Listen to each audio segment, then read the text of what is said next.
अमित शहाचं हाऊसमधलं असणारं जे काही वक्तव्य आहे की आंबेडकर आंबेडकर आंबेडकर करण्यापेक्षा देव देव देव देव असणारं जर नावं घेतलं असती तर ती जी जुनी मेंटॅलिटी आहे ती जुनी मेंटॅलिटी पुन्हा बाहेर पडलेली आहे.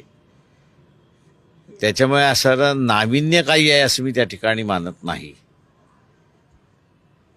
तर त्यांना जे काही त्यांचे त्यावेळेसचे प्लॅन्स होते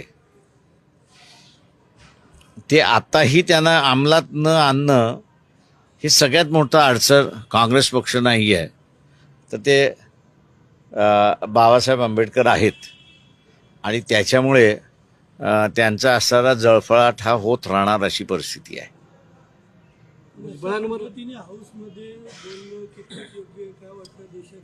नाही, मी म्हणून म्हणालो ना की तो जो जळफळाट आहे तो जळफळाट